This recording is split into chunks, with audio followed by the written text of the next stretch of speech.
Oh, look at this. What's going on, guys? Let's get this going, huh? Another day, another day. Who's in here? Who do we got in here?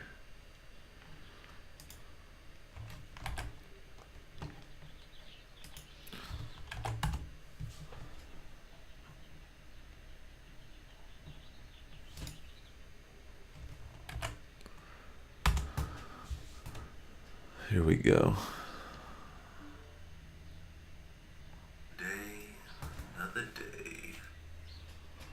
Alright, so I still gotta send this out to some people's.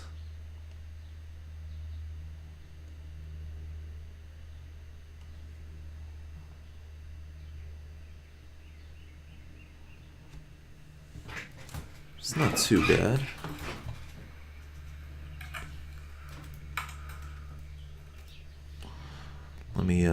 Let me cut this X code out because it's not supposed to be doing that. Yeah, guys, can you guess who I just completely copied on their web stream design? Or their live stream design? Can you guess?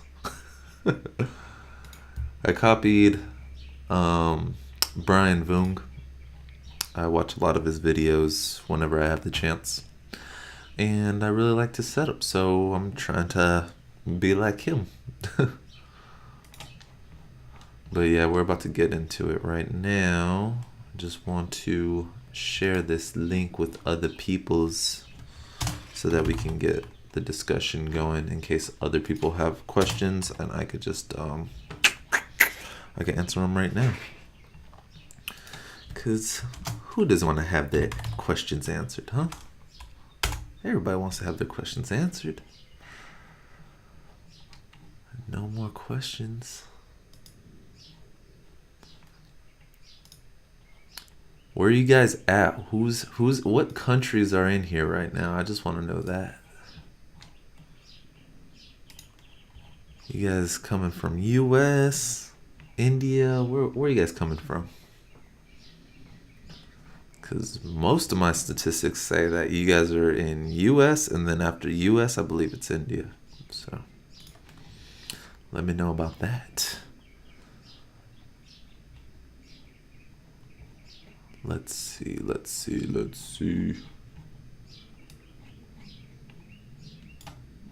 Oh man, I can't read that. I'm sorry. I don't know what that is.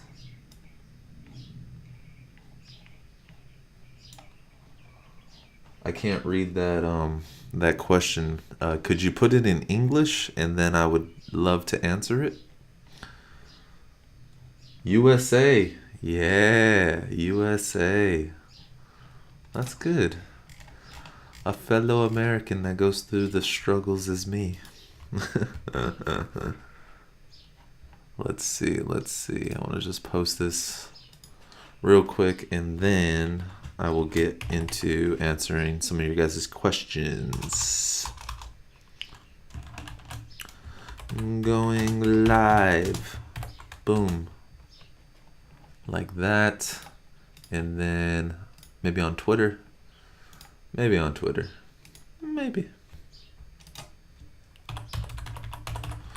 Let's see. Yeah, what's going on, Matthew? How you doing, bud? How goes it? Man, my computer has been acting real slow lately. How do you feel about Russian programmers? I constantly watch your lessons. Not what I do not understand. How do you feel?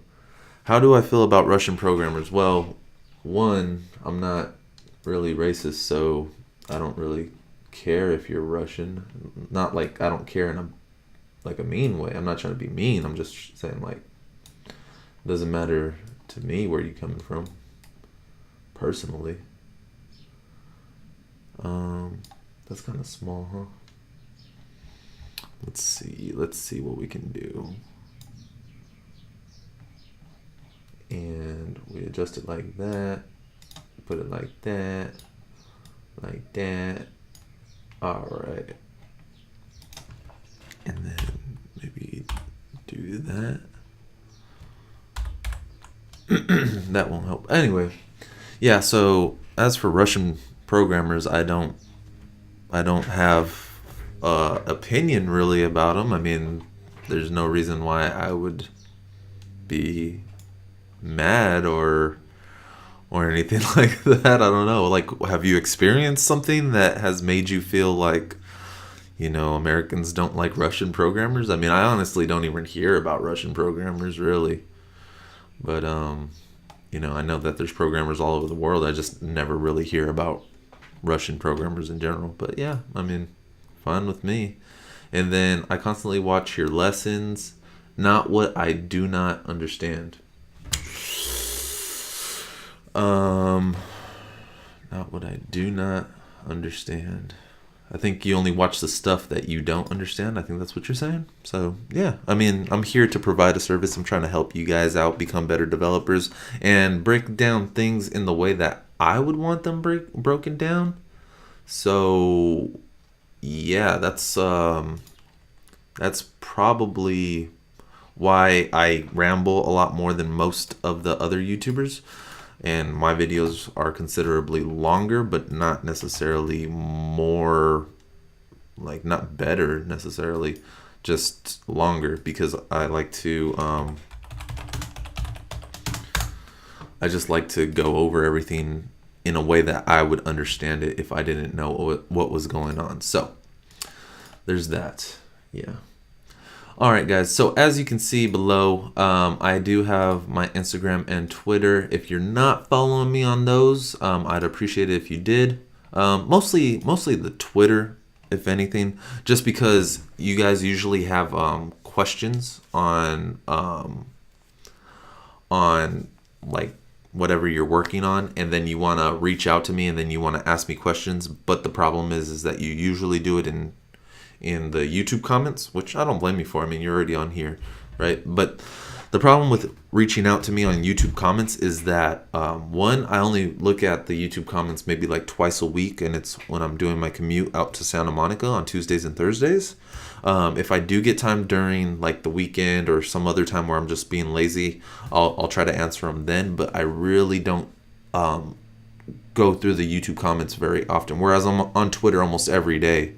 A little bit less lately, so if you reached out to me on Twitter, I've been a little bit slower, just because I have like a lot of things going on. I don't know if you guys saw the housing fundraiser video that I did like 2 days ago, but I'm in the process of trying to purchase a house.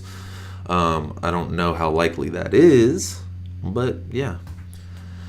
So your vids are awesome, dude. Rambles and all. I like your style, super friendly. Thank you for all you do for us guys learning. Yeah, that's the goal. That's the dream. So yeah, you're welcome, Neil. I just want to be like, I want to be informative, but I also want to be entertaining. I want to give you guys content that you kind of enjoy, that you guys enjoy watching. Hey Kilo, keep up the good work. Thank you, Chili Bean. I don't think I've heard from you, Chili Bean, for a little while now. But yeah, thank you. All right, so let's start going over some of these things that I personally think are important to making an app successful. Now, you can definitely disagree with me. That's fine. That's your prerogative. But I'm gonna tell you what I feel. Now, What do you guys think is the most important thing? First off, what do you guys think is the most important thing to making an app successful? Now, there's things that people will think like, okay, well, what is it? It could be the design, because design is very important, right? You don't want to have your app looking all beat up and looks like crap, and when you just look at, like, it has like it has like those old school gradients, like how they did on the websites, or like the fonts are like mismatched on every row. Like you don't want that, right? So UI is definitely important. And then there's functionality. Functionality is a really huge thing on an app, on any app, whether it's a web app or a mobile app.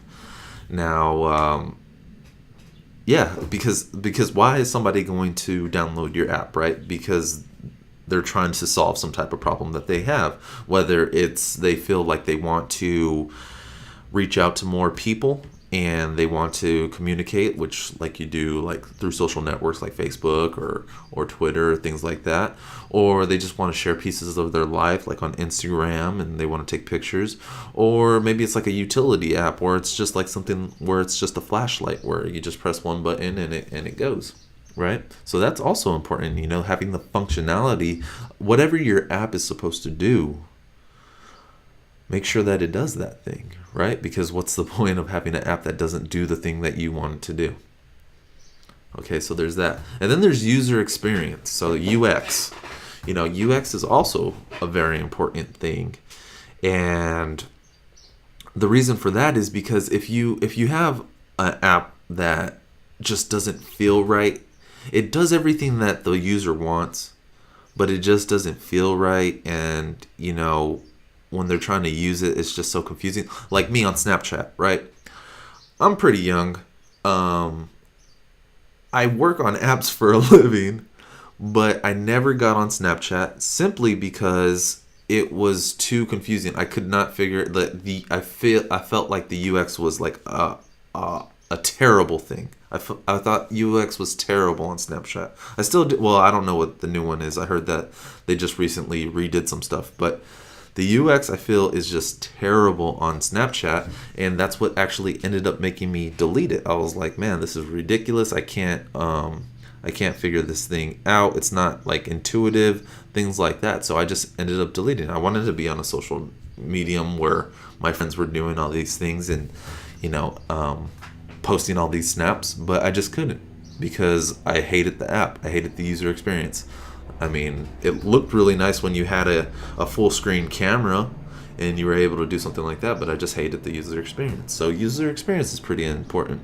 And then I would say probably one of the last things that you might consider would be, I would say probably marketing. You want to make sure that you're able to get in front of people, and you want to actually, have your app in somebody's hands, and it's an important way. It's important that you think about how you're going to get your app in other people's hands.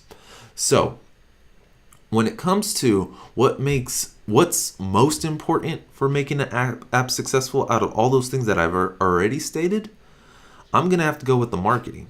And I say this about any product, that marketing is the most important thing on your plate. Marketing. Yeah, I mean, you wouldn't think it. We're app developers. We're making all these cool things. You want these features. It looks beautiful. The user experience is awesome. But what is the importance of all of that if nobody has your app, right? Because what you want to do, the thing that you want to do is you want to have your app in front of as many people as possible, because that's essentially what most people consider an app to be successful, is having it known by a lot of people, right? Like when you think of Instagram, you think Instagram is successful just simply because almost everybody has an Instagram. Same thing with Facebook. Facebook is successful because everybody has a Facebook. I have a Facebook and I don't even like using it.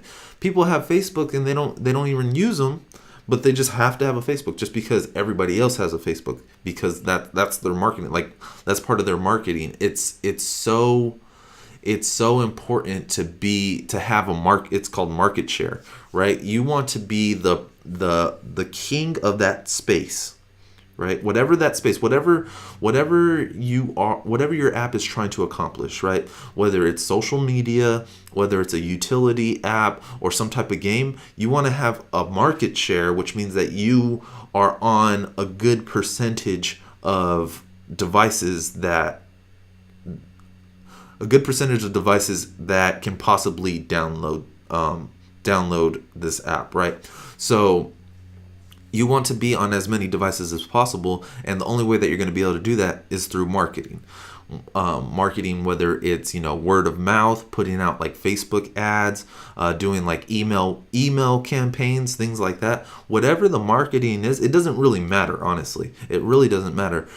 But the marketing is the most important. Like any of those marketing techniques that are used is the most important thing to making an app successful, in my personal opinion.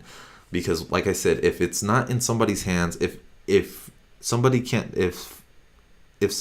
find out about the app, then what is the point of having it look super beautiful with an amazing, astonishing, polish of graphics and stuff like that, or the most intuitive user flow, because you only do like two or three taps and then you get whatever it is that you desire, or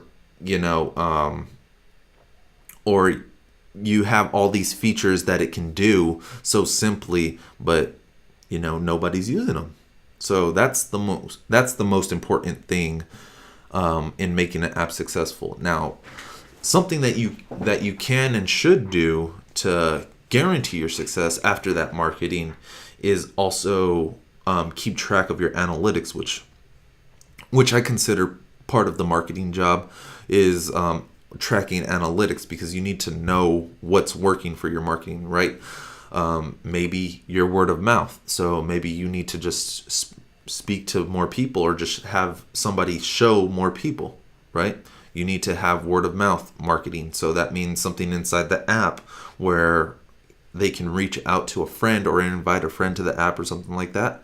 That might be really important depending on the platform, or depending on the purpose of the app. Or maybe all of your audience is following this certain Facebook group, like let's say it's BMX biking or something like that, right? You want to reach out and make sure that you're putting out ads in BMX biking so that those people can be aware of your app. Whatever it is, just make sure that you can get in front of it. And then after you start getting these people, track where they're coming from. This way you can see, hey, if I put out a Facebook ad, I'm averaging getting about 100 users per Facebook ad when I do it this way. Or if if I do a pop-up in the app and say, would you like to share to your friends and get some coins or something like that, I average about 4 people per pop-up or something like that, right? So just make sure that once your marketing is in place, make sure you're tracking that with your analytics, and that will definitely help your app be successful. So going back to this, I can't read his name. I'm going to call you TP Hep. Going back to TP Hep, you are a cool developer.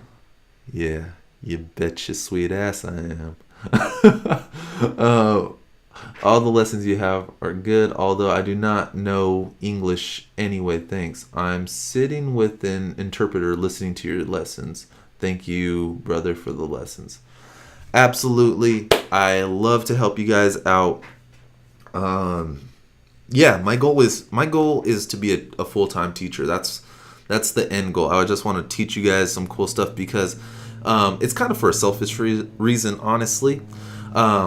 I want to be a teacher mainly because it's going to force me to learn some stuff that I don't know. It's going to force me to really have these concepts fully understood and be able to, explain that to another individual that doesn't understand that concept whatsoever. So I want to be able to take this information that I know, and I want to be able to pass it along, because I feel that people are making information too private, and that's why we're not further as... I'm going to start ranting, but I feel like we're not further as a human race because so much information is left out and not shared with other people. So that's my personal thing. There's too high of a price point on some of these things, and the general need for money is just essentially stopping us. But that's like, who the hell wants to hear about all that garbage? I never really understood Snapchat either from iOS dev. Yeah, Snapchat. Yeah, I don't like Snapchat. It was just too unintuitive, and I heard from somewhere that the plan for Snapchat was to actually make it less intuitive, so that only like the cool kids would use it, right? So that was kind of it's an interesting approach. It's kind of smart if you think about it. If that was truly the intention, to only go after like a younger audience that is way more intuitive with technology. Like my son's 9 months, right? And he's already touching things. Like he already knows that Daddy's watch does some stuff. But if he goes to Abuelita's house, oh no, Abuelita's watch doesn't do the same thing. So he's touching his grandma's watch and it's not doing anything. So he's just he's already used to touching things and expecting stuff to happen. So, and that's been for the past couple of months too. So yeah, so maybe Snapchat did want to go down that route of making it harder for, I guess, older people to jump on board, and making sure that their audience stayed fairly small. But yeah, I don't know. It kept me away from it, and I felt like I was fairly young when I found out about Snapchat, and being a developer, should have been able to figure it out, but I just never did. So yeah. Let's see. What else? What else makes an app successful? Anybody else have any suggestions on what makes an app successful other than what I've already stated? Because yeah, I want to just reiterate, it's probably the marketing. Marketing's probably the most important thing. And then you need to track where that audience is coming from, so that you can definitely capitalize and double down on the things that are bringing you success. So there's that. And there's all kinds of different types of marketing, actually. And a lot of people think like, oh, you have to pay to do marketing, right? Like you have to, get into ads and stuff like that, right? So you don't have to do ads. If you just grow an audience organically, like if you just start putting out stuff for like on behalf of your app, right? So let's say you go on Instagram and Twitter, right? So this is like social network marketing. Let's say you go on Instagram and Twitter, and then you have, let's go back to the example that I said earlier, BMX biking. So you have BMX app, whatever. I don't know, BMX app. That's going to be what it is. So BMX app is going to essentially need to have a Instagram, and it's going to have a Twitter, and then some of the other social networks like Facebook and things like that. Anyways, just have the social networks. You want to make sure you get all the handles, right? Once you have all the handles for your thing, you also want to have a website too. But what you can do for free is just get those handles, because most social networks are a free sign up. And all you have to do is, if you are a BMX app, then you just start putting out BMX content, right? So what you do is you start, maybe taking pictures of BMX bikes, and you post those on Instagram, or you start tweeting things about what's going on in the news with BMX and things like that. And you're like, oh well, Kyle, that's a bit time consuming. And yeah, it is time consuming. Though there are people out there whose whole job is simply to just do that type of marketing, social network marketing. Like you have to hire somebody that spends 8 hours a day on Twitter or Facebook or Instagram or one of these, and just puts out content. but it's proven to be very successful because what you're doing is you're providing content that people want to consume already, and then once you have content that people want to consume, they're going to start following those handles on your social network.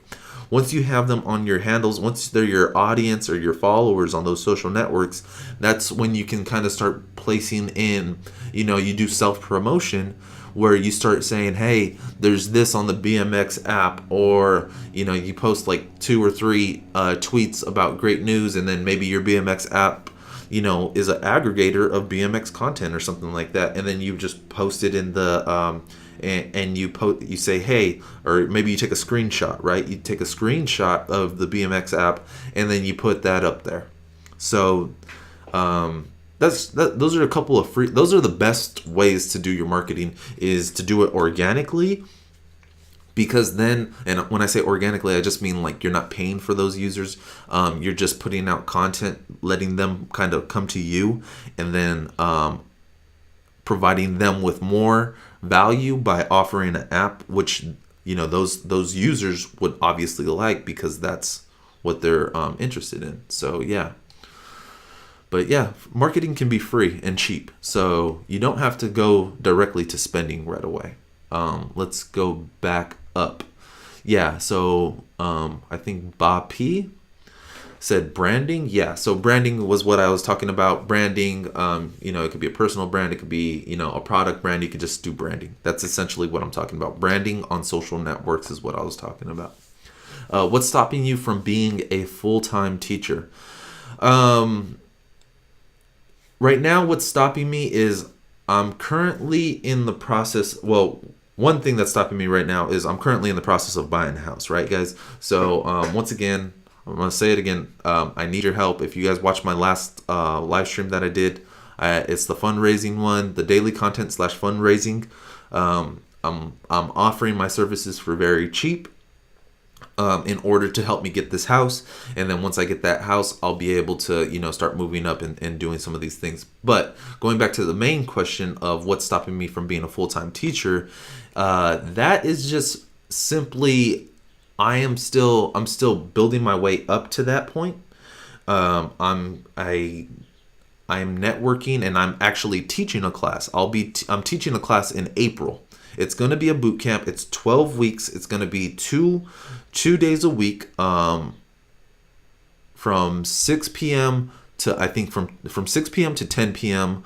on Mondays and Wednesdays. I'm actually going to be teaching my first class, a boot camp, where I'm going to show you how to go from like not knowing anything to having a portfolio with 5 projects in it, and also help you get an app on the App Store so that you're able to apply for a junior development job. So I'm transitioning into full-time teaching, but it's a long process. And also I need I feel like I need a large audience in order to fully support me, because when I jump out and I do that thing, if I don't get butts and seats, then my family has a real major financial situation on their hands, right? So I need to be financially stable before I start making some of these changes. Right now I'm financially stable, and I kind of need to increase that, increase my financial, situation, and then I'll be able to start, making some of these changes. But I'm transitioning into it. Having similar designs of what is trending. Yes, having similar design. Okay. So this is a huge problem that I face at work, and that's that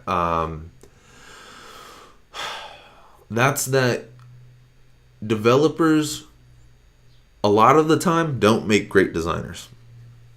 That's just the truth. Now, honestly, when you're working on an app and you're working on the design of an app, if you want to make it look pretty, and you're not a professional designer, you're not spending 40 hours a week designing, that's when you do the alternative. If you're not a professional designer, I would say probably don't try to just come up with a design that you think is going to be great, because it's probably not going to turn out that great, unless you have just the magic touch, but you probably don't, right? So what you should do, like Matthew has stated, is copy. You should copy and do exactly what some other popular app is doing, because that is something that somebody else has spent money on, figuring out what's working. They know what looks good. They probably did a bunch more research than what you are even capable of doing. And then that's what they decided to implement and execute on, especially if it's a new redesign. If they redesigned the app just recently, like within the past year or two, then you know that it's a fresh design and you know that it's a working UI that you should copy. That's for sure. So, So what I ended up doing for my app at work is I copied Instagram. I try to make it look as close to Instagram as possible because I know that Instagram has millions of users, right? Copy what's working. That's why you see this. You see the way that my setup looks on this screen, on this live stream. I copied Brian Vung almost exactly. I mean, I flipped it on the other side, and it doesn't look as polished as he does it. But I copied Brian Vung from Let's Build That App, because he has a larger audience than me and he knows what he's doing more than I do. He's been doing this for longer than I have. So I copied him because a successful person knows what works. So copy what works. Now, that doesn't mean you can't be original. What you want to do is you want to copy something that you want to copy somebody that's successful, where they did the research and they found out what works. You copy them first. And then after that, after you copy somebody, then that's when you start making minor tweaks to what you to whatever that product is, and you make it your own. You have to make it your own. That's the most important thing. So you copy it, and then you kind of see how your audience reacts to it, see how they like it, see what can be improved on or what you might like a little bit more, and then you just start making small tweaks. So take something that's working, take something that's awesome, tweak it, make it your own, and that's how you come up with a great design. All right, so I have 300 organic monthly users. Want to grow? I kind of know there are 20K likely users. How to grow it? Have your say. Hold on, let me read that again from Notorious. I have 300 organic monthly users. I think he's saying, I want to grow. I kind of know there are 20,000 likely users. Okay, so he's growing 300 users a month, and he wants to grow, and he knows that there's at least 20,000 in his market. How do you grow? Have your say. So I would go back, Notorious. I would go back to the whole entire marketing, because overall people want free content, right? That's the best way to grow, is to offer something for free. And the best way to offer something for free is to be on those social networks, providing your users, whatever niche it is in, provide them with the content that they're looking for. So if they're like interested in the news or something like that, like comic books, right? I love comic books, and I actually tried to do a comic book YouTube channel before this, before I started this channel, which failed. But what I saw and what I wanted to consume was everything that had to do with comic books. So I started following comic book news. I started following artists that did comic book designs and drawings and things like that. So I wanted to consume that content. I was very submerged into comic books. So if you're able to provide and curate that content for somebody to consume, where they're interested in whatever your niche is, and you could provide that on the social networks and kind of be like one feed that kind of gives them everything that they need, then they're going to follow you. And then it goes back to what I was saying, like, hey, if your app provides this curated content, or maybe it doesn't, or maybe it just would assist them in some other thing that they're likely to use. Maybe I'm doing comic books, right? Or I'm talking about comic books. So I want to know the news, and I want to see people drawing comic book stuff, and I'm like watching this guy's feed, and he's doing all of it, and then he drops in a picture of his app showing everything, showing all that cool stuff, and maybe something additional that it does, some cool feature. So I would say, yeah, social network marketing, and then from there, brand yourself on there, or plug yourself in the posts. Sankit Ray says, "Hey man, I am just starting out my career and wanted to enter the contracting world. Which sites can I use to find some work?"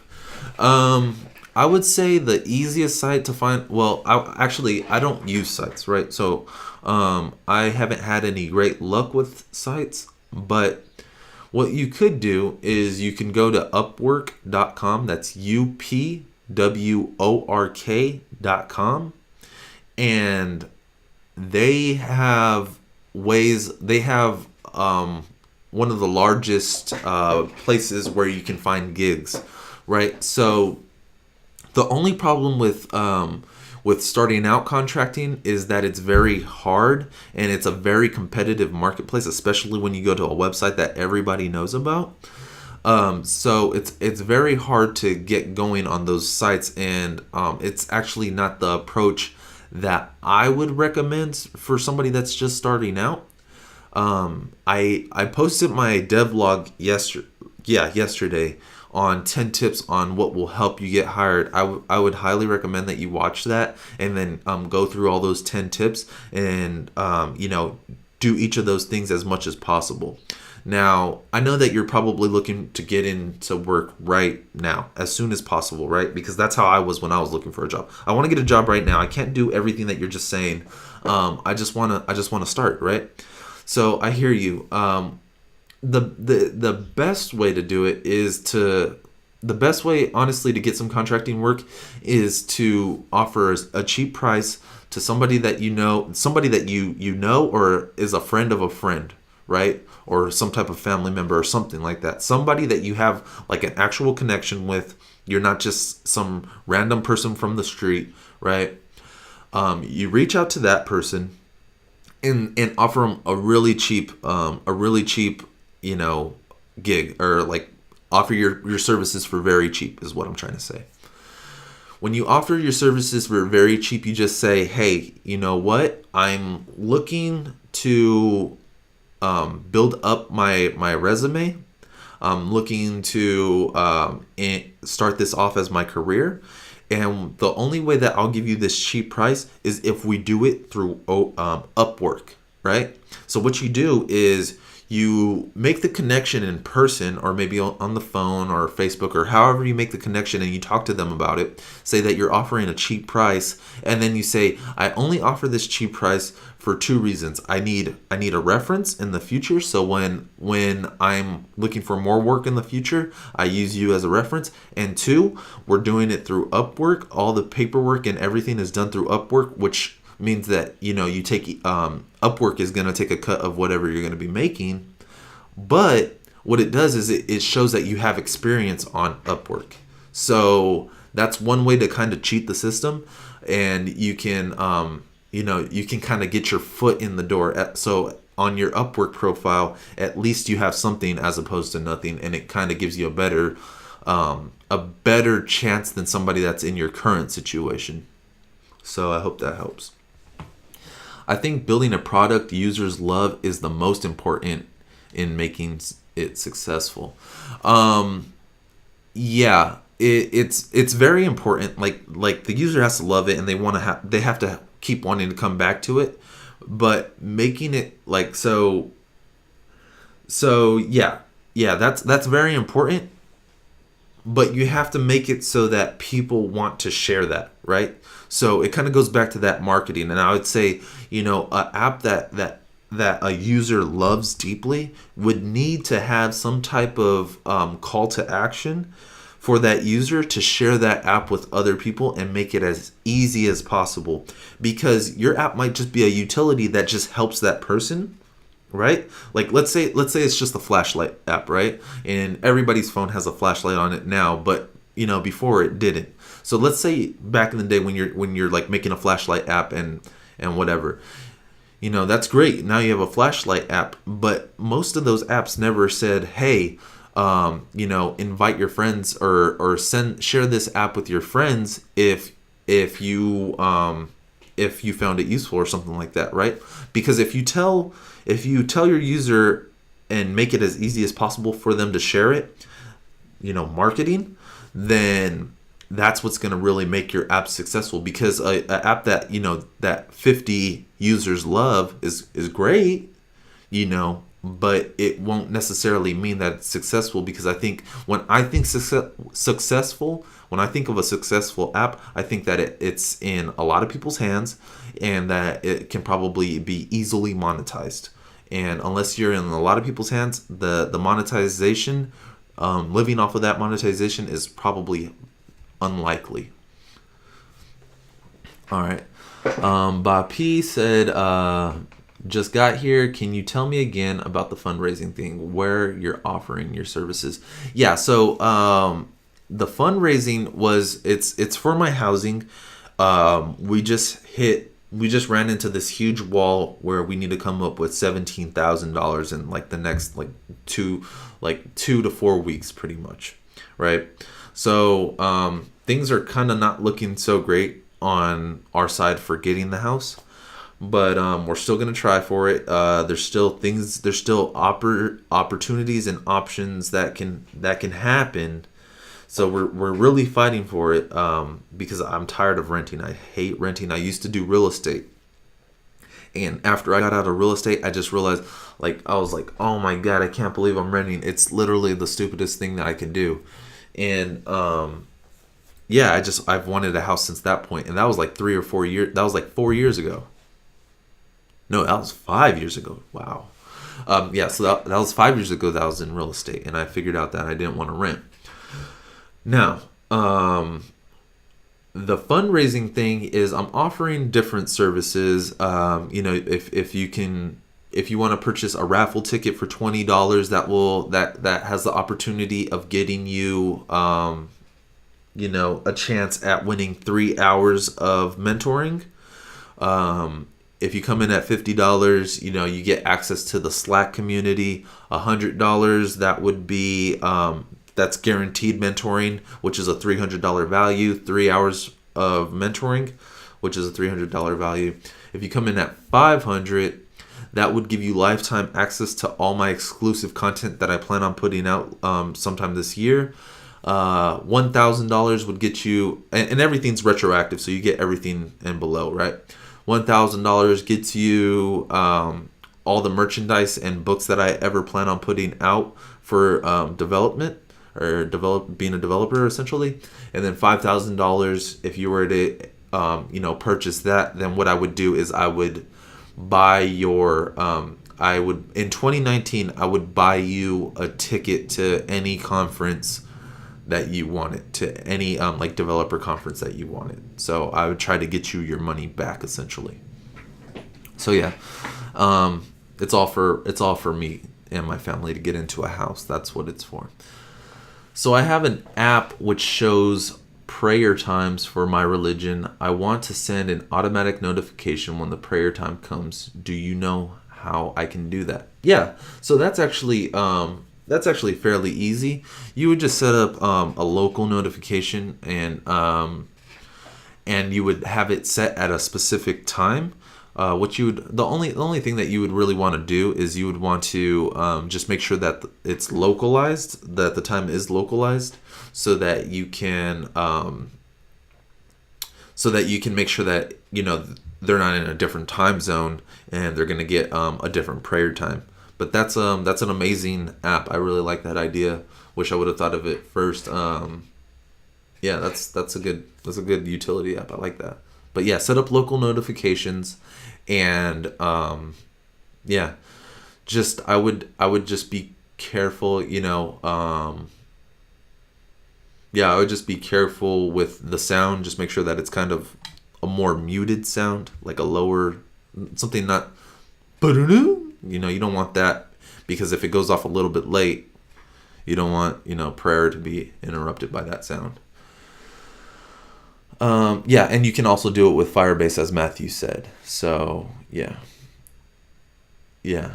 Oh yeah. So you had mentioned the different time zone. Yeah. So you just want to get the current user's local time zone, whatever's on their phone. You're just going to use whatever's on their phone because that's the only real way that you can really figure it out. And then you would set up the time based off of that. So good luck on that, Ollie. All right, guys. So as you can see on the screen, I have my Twitter and I have my Instagram right there, so make sure you give me a follow on there. Twitter I usually use for conversations, and if you have like questions on like something that you're stuck on in your code, that's where I generally like to do handle that type of stuff because Twitter's very easy to communicate on. And then for Instagram, if you want to follow me on Instagram and just kind of see what's going on in my daily life, I try to post. I'm gonna definitely be posting a whole lot more often once I get rid of all this stressful house purchasing business. But yeah, that's if you guys are interested in my daily life, that's where you can find it out. So I thank you for your time. I hope that you have a great rest of your Saturday, and yeah, keep coding passionately. All right, guys. Later.